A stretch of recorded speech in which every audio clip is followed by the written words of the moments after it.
Ito mga verb na ito, minasang. So these are also transitive verb. No?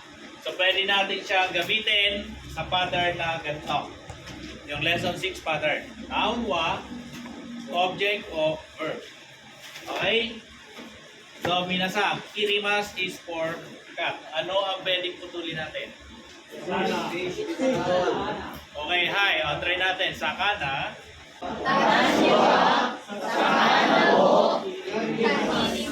Kirimas. Hi, one more. Watashi.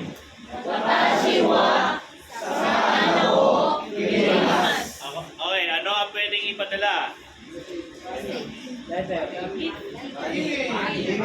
Hi, email. Okay, hi. Watashi. Seno.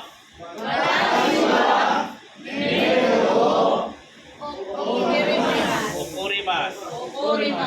Okay, good. Next. Ano ang pwedeng ibigay? Okay, hi. Flowers. Hi. Watashi.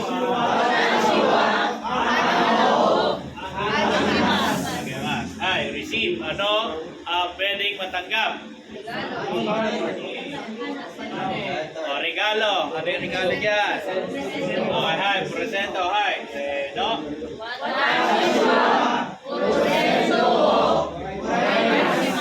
Oraimas. Okay, hi. Ano ang pwedeng ipahiram? Money. Hi. Watashi.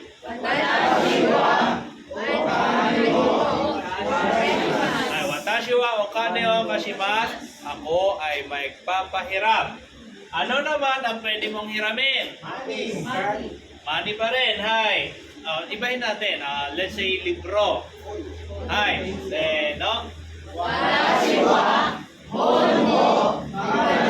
Hi. Hono karimas.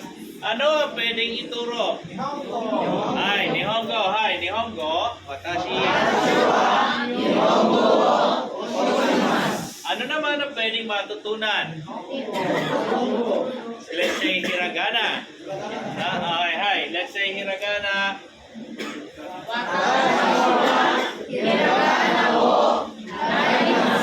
Okay, hiragana o naraimas. Then, yung make a phone call, as is na po yaan na dengwa o kakemas. Ayan. Now, ito mga verbs na to, will you please try to put mark ng letter G kung siya ay giving verb, then R naman for receiving verb. Identify nyo nga yung mga verbs na yan. Giving or receiving verb. Lagyan ng palatandaan kasi lesson 7 is about giving and receiving verb. Huh? Lesson 7 is about giving and receiving verb. So now, please try to put mark kung anong klaseng pangbigayan. Letter G at saka letter R. Okay na?